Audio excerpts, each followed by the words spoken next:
ABP news आपको रखे आगे। जब भी ये नाम सुना, नेताजी सुभाष चंद्र बोस, मैं किसी भी स्थिति में रहा, परिस्थिति में रहा, ये नाम कान में पड़ते ही एक नई ऊर्जा से भर गया। इतना विराट व्यक्तित्व की उनकी व्याख्या के लिए शब्द कम पड़ जाए। इतनी दूर की दृष्टि कि वहां तक देखने के लिए अनेकों जन्म लेने पड़ जाए। विकट से विकट परिस्थिति में भी इतना हौसला, इतना साहस कि दुनिया की बड़ी से बड़ी चुनौती ठहर न पाए।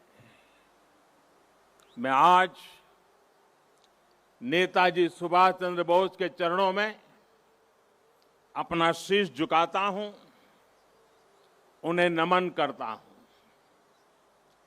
और नमन करता हूं उस मां को, प्रभा देवी जी को, जिन्होंने नेताजी को जन्म दिया। आज उस पवित्र दिन को 125 वर्ष हो रहे हैं। 125 वर्ष पहले आज के ही दिन मां भारती की गोद में उस वीर सपूत ने जन्म लिया था, जिसने आजाद भारत के सपने को नई दिशा दी थी। आज के ही दिन गुलामी के अंधेरे में वो चेतना फूटी थी, जिसने दुनिया की सबसे बड़ी सत्ता के सामने खड़े होकर कहा था, मैं तुमसे आजादी मांगूंगा नहीं, आजादी छीन लूंगा। आज के दिन सिर्फ नेताजी सुभाष का जन्म ही नहीं हुआ था, बल्कि आज भारत के नए आत्मगौरव का जन्म हुआ था। भारत के नए सैन्य कौशल्य का जन्म हुआ था। मैं आज नेताजी की 125वीं जन्म जयंती पर कृतज्ञ राष्ट्र की तरफ से इस महापुरुष को कोटि कोटि प्रणाम करता हूं, उन्हें सैल्यूट करता हूं। साथियों, मैं आज बालक सुभाष को नेताजी बनाने वाली, उनके जीवन को तप, त्याग और तितिक्षा से घड़ने वाली बंगाल की इस पुण्य भूमि को भी आदरपूर्वक नमन करता हूं। गुरुदेव श्री रविंद्रनाथ टैगोर, बंकिम चंद्र चट्टोपाध्याय, शरद चंद्र जैसे महापुरुषों ने इस पुण्य भूमि को राष्ट्रभक्ति की भावना से भरा है। स्वामी रामकृष्ण परमहंस, चैतन्य महाप्रभु, श्री अरबिंदो, मां शारदा, मां आनंदमयी, स्वामी विवेकानंद, श्री श्री ठाकुर अनुकूल चंद्र जैसे संतों ने इस पुण्य भूमि को वैराग्य, सेवा और आध्यात्म से अलौकिक बनाया है।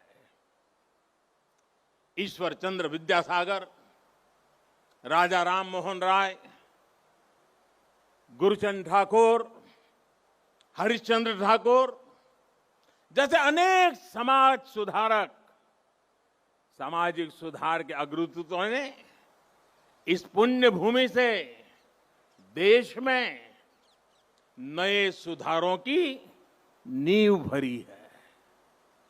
जगदीश चंद्र बोस, पीसी रॉय, एसएन बोस, मेघनाथ शाह, अनगिनत वैज्ञानिकों ने उस पुण्य भूमि को ज्ञान विज्ञान से सींचा है। ये वही पुण्य भूमि है जिसने देश को उसका राष्ट्रगान भी दिया है और राष्ट्रगीत भी दिया है। इसी भूमि ने हमें देशबंधु चित्तरंजन दास, डॉक्टर श्यामा प्रसाद मुखर्जी और हम सभी के प्रिय भारत रत्न प्रणब मुखर्जी से साक्षात्कार कराया है। मैं इस भूमि के ऐसे लाखों लाख महान व्यक्तित्वों के चरणों में भी आज इस पवित्र दिन पर प्रणाम करता हूं। साथियों, यहां से पहले मैं भी नेशनल लाइब्रेरी गया था, जहां नेताजी की विरासत पर एक इंटरनेशनल कॉन्फ्रेंस और आर्टिस्ट कैंप का आयोजन हो रहा है। मैंने अनुभव किया, नेताजी का नाम सुनते ही हर कोई कितनी ऊर्जा से भर जाता है। नेताजी के जीवन की ऊर्जा जैसे उनके अंतर मन से जुड़ गई है। उनकी यही ऊर्जा, यही आदर्श, उनकी तपस्या, उनका त्याग देश के हर युवा के लिए बहुत बड़ी प्रेरणा है। आज जब भारत नेताजी की प्रेरणा से आगे बढ़ रहा है, तो हम सबका कर्तव्य है कि उनके योगदान को बार बार याद किया जाए, पीढ़ी दर पीढ़ी याद किया जाए। इसलिए देश ने तय किया है कि नेताजी की 125वीं जयंती के वर्ष को ऐतिहासिक, अभूतपूर्व भव्यता भरे आयोजनों के साथ मनाएं। आज सुबह से देश भर में इससे जुड़े कार्यक्रम हर कोने में हो रहे हैं। आज इसी क्रम में नेताजी की स्मृति में एक स्मारक सिक्का और डाक टिकट जारी किया गया है। नेताजी के पत्रों पर एक पुस्तक का विमोचन भी हुआ है। कोलकाता और बंगाल, जो उनकी कर्मभूमि रहा है, यहां नेताजी के जीवन पर एक प्रदर्शनी और प्रोजेक्शन मैपिंग शो भी आज से शुरू हो रहा है। हावड़ा से चलने वाली ट्रेन हावड़ा कालका मेल का भी नाम अब नेताजी एक्सप्रेस कर दिया गया है। देश ने यह भी तय किया है कि अब हर साल हम नेताजी की जयंती यानी 23 जनवरी को पराक्रम दिवस के रूप में मनाया करेंगे। हमारे नेताजी भारत के पराक्रम की प्रतिमूर्ति भी है और प्रेरणा भी है।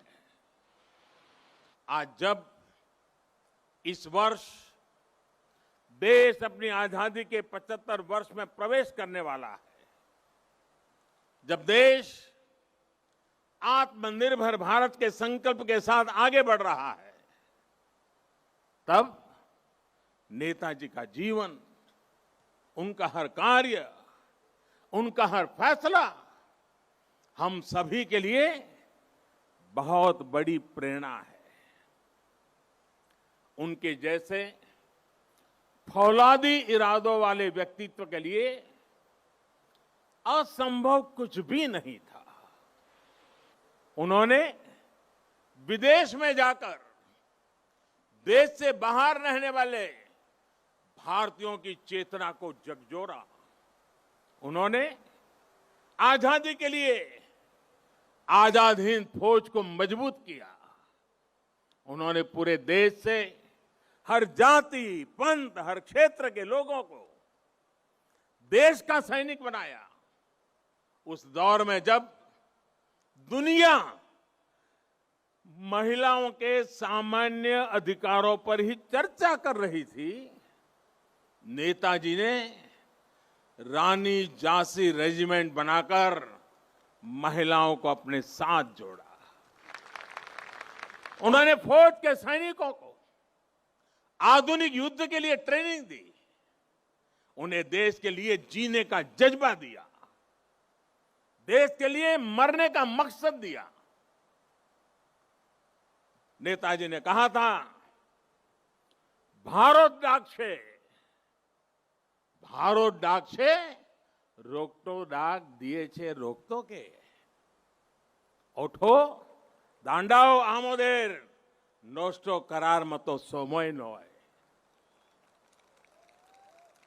अर्थात भारत बुला रहा है, रक्त रक्त को आवाज दे रहा है, उठो, हमारे पास अब गंवाने के लिए समय नहीं है। साथियों, ऐसी हौसले से भरी हुंकार सिर्फ और सिर्फ नेताजी ही दे सकते थे। और आखिर उन्होंने दिखा भी दिया कि जिस सत्ता का सूरज कभी अस्त नहीं होता, भारत के वीर सपूत रणभूमि में उसे भी परास्त कर सकते हैं।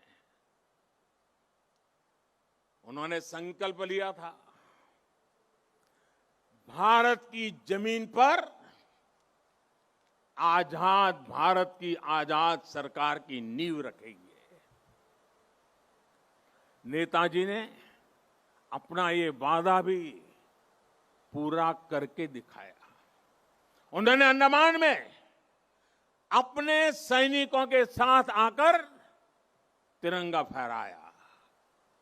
जिस जगह अंग्रेज देश के स्वतंत्रता सेनानियों को यातनाएं देते थे, काला पानी की सजा देते थे, उस जगह जाकर उन्होंने सेनानियों को अपनी श्रद्धांजलि दी थी। वो सरकार अखंड भारत की पहली आजाद सरकार थी। नेताजी अखंड भारत की आजाद हिंद सरकार के पहले मुखिया थे। और ये मेरा सौभाग्य है कि आजादी की उस पहली झलक को सुरक्षित रखने के लिए 2018 में हमने अंडमान के उस द्वीप का नाम नेताजी सुभाष चंद्र बोस द्वीप रखा। देश की भावना को समझते हुए नेताजी से जुड़ी फाइलें भी हमारी सरकार ने सार्वजनिक की। ये हमारी ही सरकार का सौभाग्य रहा जो 26 जनवरी की परेड के दौरान आईएनए वेटरन्स परेड में शामिल हुए थे।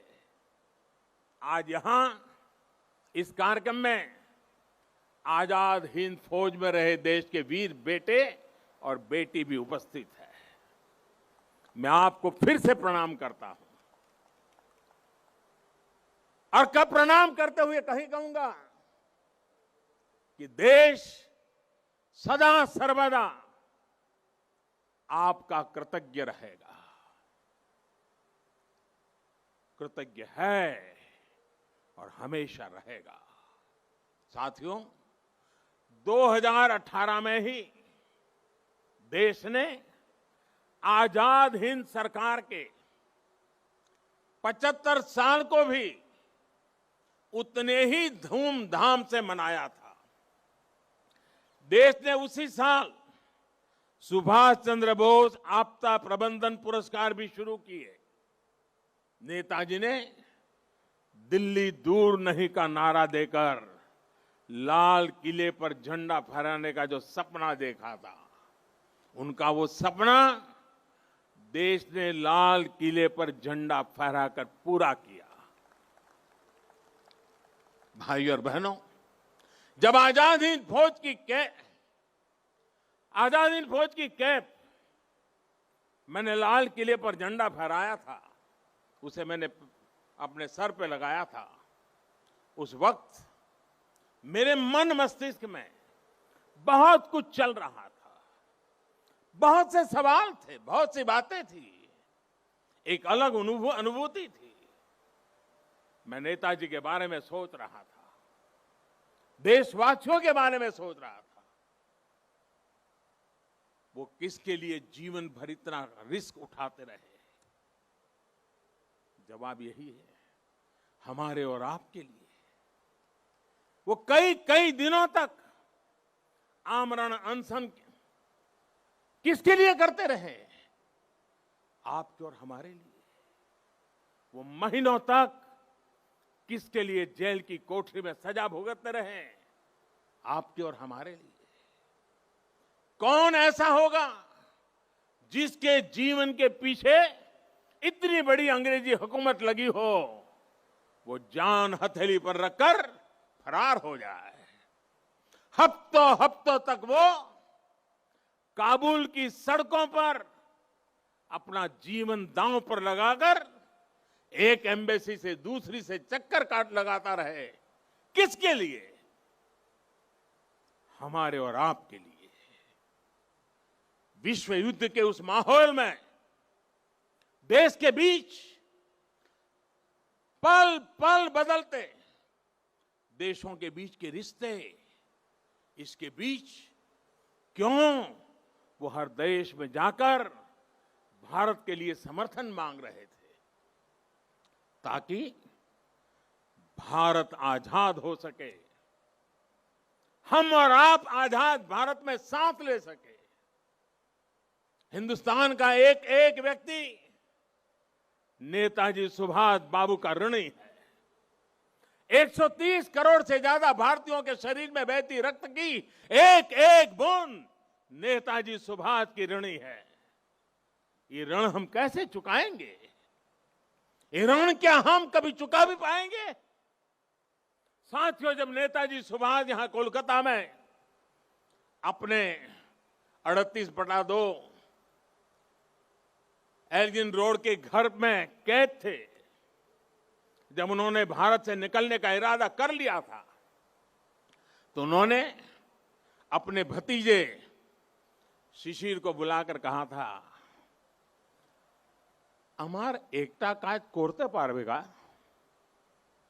अमार एकता काज कोरते पारबे? क्या मेरा एक काम कर सकते हो? इसके बाद शिशिर जी ने वो किया जो भारत की आजादी की सबसे बड़ी वजहों में से एक बना। नेताजी ये देख रहे थे कि विश्व युद्ध के माहौल में अंग्रेजी हुकूमत को अगर बाहर से चोट पहुंचाई जाए तो उसे दर्द सबसे ज्यादा होगा। वो भविष्य देख रहे थे कि जैसे जैसे विश्व युद्ध बढ़ेगा, वैसे वैसे अंग्रेजों की ताकत कम पड़ती जाएगी, भारत पर उनकी पकड़ कम पड़ती जाएगी। ये था उनका विजन। इतनी दूर देख रहे थे वो। मैं कहीं पढ़ रहा था कि इसी समय उन्होंने अपनी भतीजी इला को दक्षिणेश्वर मंदिर भी भेजा था कि मां का आशीर्वाद ले आओ। वो देश से तुरंत बाहर निकलना चाहते थे। देश के बाहर जो भारत समर्थक शक्तियां हैं, उन्हें एकजुट करना चाहते थे। इसलिए उन्होंने युवा शिशिर से कहा था, अमार एकता काज कोरते पारबे? क्या मेरा एक काम कर सकते हो?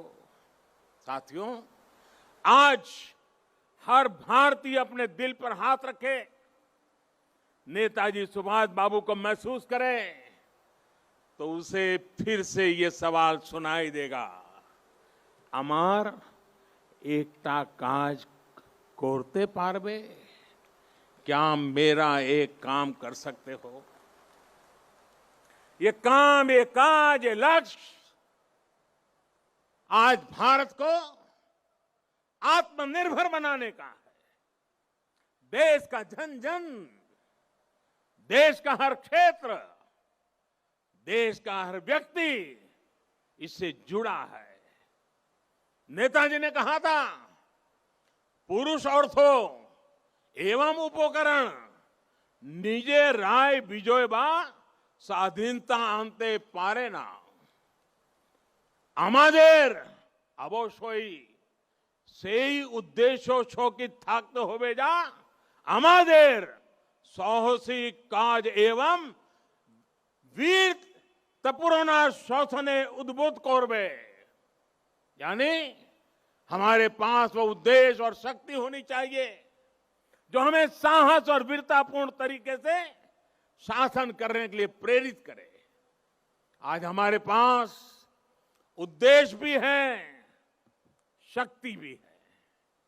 आत्मनिर्भर भारत का हमारा लक्ष्य, हमारी आत्मशक्ति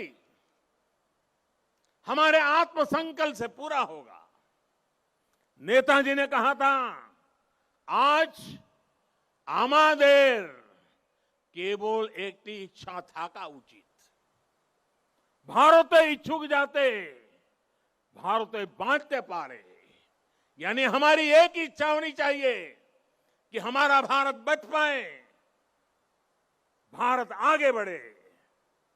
हमारा भी एक ही लक्ष्य है, अपना खून पसीना बहाकर देश के लिए जिए, अपने परिश्रम से, अपने इनोवेशन से देश को आत्मनिर्भर बनाए। नेताजी कहते थे, निजेर प्रोति सात होले सारे बिक्सेर प्रोति केऊ असोत होते पारबे ना। अर्थात अगर आप खुद के लिए सच्चे हैं तो आप दुनिया के लिए गलत नहीं हो सकते। हमें दुनिया के लिए बेहतरीन क्वालिटी के प्रोडक्ट बनाने होंगे, कुछ भी कमतर नहीं, जीरो डिफेक्ट जीरो इफेक्ट वाले प्रोडक्ट। नेताजी ने हमें कहा था, स्वाधीन भारतेर स्वप्ने कोनो दिन आस्था हारियो ना,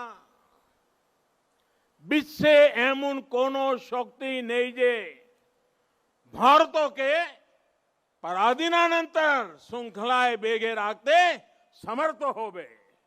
यानी आजाद भारत के सपने में कभी भरोसा मत खोइए। दुनिया में ऐसी कोई ताकत नहीं है जो भारत को बांध करके रख सके।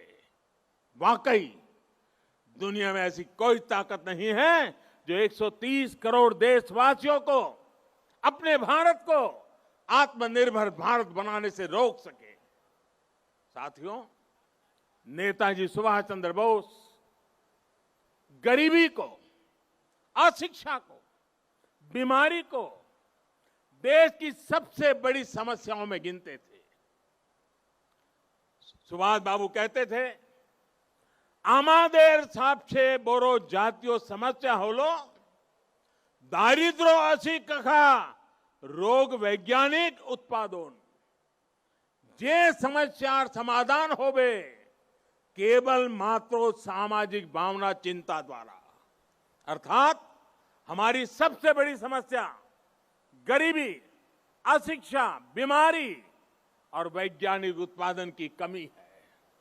इन समस्याओं के समाधान के लिए समाज को मिलकर जुटना होगा, मिलकर प्रयास करना होगा। मुझे संतोष है कि आज देश पीड़ित, शोषित, वंचित को, अपने किसान को, देश की महिलाओं को सशक्त करने के लिए दिन रात एक कर रहा है। आज हर एक गरीब को मुफ्त इलाज की सुविधा के लिए स्वास्थ्य सुविधाएं मिल रही है। देश के किसानों को बीज से बाजार तक आधुनिक सुविधाएं दी जा रही हैं। खेती पर होने वाला उनका खर्च कम करने का प्रयास किया जा रहा है। हर एक युवा को आधुनिक और गुणवत्तापूर्ण शिक्षा मिले, इसके लिए देश के एजुकेशन इंफ्रास्ट्रक्चर को आधुनिक बनाया जा रहा है। बड़ी संख्या में देश भारत में एम्स, आईआईटीज, और आईआईएम्स जैसे बड़े संस्थान खोले गए हैं। आज देश 21वीं सदी की जरूरतों के हिसाब से नई राष्ट्रीय शिक्षा नीति भी लागू कर रहा है। साथियों, मैं कई बार सोचता हूं कि आज देश में जो बदलाव हो रहे हैं, जो नया भारत आकार ले रहा है, उसे देख नेताजी को कितनी संतुष्टि मिलती है। उन्हें कैसा लगता जब वो दुनिया की सबसे आधुनिक टेक्नोलॉजीज में अपने देश को आत्मनिर्भर बनता देखते। उन्हें कैसा लगता जब वो पूरी दुनिया की बड़ी बड़ी कंपनियों में, शिक्षा में, मेडिकल सेक्टर में भारतीयों का डंका बजते देखते। आज राफेल जैसे आधुनिक विमान भी भारत की सेना के पास हैं और तेजस जैसे अत्याधुनिक विमान भारत खुद भी बना रहा है। जब वो देखते कि आज उनके देश की सेना इतनी ताकतवर है, उसे वैसे ही आधुनिक हथियार मिल रहे हैं जो वो चाहते थे, तो उन्हें कैसा लगता। आज अगर नेताजी ये देखते कि उनका भारत इतनी बड़ी महामारी से, इतनी ताकत से लड़ा है, आज उनका भारत वैक्सीन जैसे आधुनिक वैज्ञानिक समाधान खुद तैयार कर रहा है, तो नेताजी क्या सोचते। जब वो देखते कि भारत वैक्सीन देकर दुनिया के दूसरे देशों की मदद भी कर रहा है, तो उन्हें कितना गर्व होता। नेताजी जिस स्वरूप में हमें देख रहे हैं, हमें आशीर्वाद दे रहे हैं, अपना स्नेह दे रहे हैं, जिस सशक्त भारत की उन्होंने कल्पना की थी, आज एलएसी से लेकर के एलओसी तक भारत का यही अवतार दुनिया देख रही है। जहां कहीं से भी भारत की संप्रभुता को चुनौती देने की कोशिश की गई, भारत आज मुंह तोड़ जवाब दे रहा है। साथियों, नेताजी के बारे में बोलने के लिए इतना कुछ है कि बात करते करते रातों की रातों बीत जाए। नेताजी जैसे महान व्यक्तित्वों के जीवन से हम सबको और खासकर युवाओं को बहुत कुछ सीखने को मिलता है। लेकिन एक और बात जो मुझे बहुत प्रभावित करती है, वो है अपने लक्ष्य के लिए अनवरत प्रयास। विश्व युद्ध के समय पर जब साथी देश पराजय का सामना कर चुके थे, सरेंडर कर रहे थे, तब नेताजी ने अपने सहयोगियों को जो बात कही थी, उसका भाव यही था कि दूसरे देशों ने सरेंडर किया होगा, हमने नहीं। अपने संकल्पों को सिद्धि तक ले जाने की उनकी क्षमता अद्वितीय थी। वो अपने साथ भगवत गीता रखते थे, उनसे प्रेरणा पाते थे। अगर वो किसी काम के लिए एक बार आश्वस्त हो जाते थे, तो उसे पूरा करने के लिए किसी भी सीमा तक प्रयास करते थे। उन्होंने हमें ये बात सिखाई है कि अगर कोई विचार बहुत सरल नहीं है, साधारण नहीं है, अगर इसमें कठिनाइयां भी है, तो भी कुछ नया करने से डरना नहीं चाहिए। अगर आप किसी चीज में भरोसा करते हैं, तो आपको उसे प्रारंभ करने का साहस दिखाना ही चाहिए। एक बार को ये लग सकता है कि आप धारा के विपरीत बह रहे हैं, लेकिन अगर आपका लक्ष्य पवित्र है, तो इसमें भी हिचकना नहीं चाहिए। उन्होंने ये करके दिखाया कि आप अगर अपने दूरगामी लक्ष्यों के लिए समर्पित है, तो सफलता आपको मिलनी ही मिलनी है। साथियों, नेताजी सुभाष आत्मनिर्भर भारत के सपने के साथ ही सोनार बंगला की भी सबसे बड़ी प्रेरणा है। जो भूमिका नेताजी ने देश की आजादी में निभाई थी, आज वही भूमिका पश्चिम बंगाल को आत्मनिर्भर भारत अभियान में निभानी है। आत्मनिर्भर भारत अभियान का नेतृत्व आत्मनिर्भर बंगाल और सोनार बांग्ला को भी करना है। बंगाल आगे आए, अपने गौरव को और बढ़ाए, देश के गौरव को और बढ़ाए। नेताजी की तरह ही हमें भी अपने संकल्पों की प्राप्ति तक अब रुकना नहीं है। आप सभी अपने प्रयासों में, संकल्पों में सफल हो, इन्हीं शुभकामनाओं के साथ आज के इस पवित्र दिवस पर, इस पवित्र धरती पर आकर के आप सबके आशीर्वाद लेकर के नेताजी के सपनों को पूरा करने का हम संकल्प करके आगे बढ़े। इसी एक भावना के साथ मैं आप सबका बहुत बहुत धन्यवाद करता हूं। जय हिंद, जय हिंद, जय हिंद। बहुत बहुत धन्यवाद।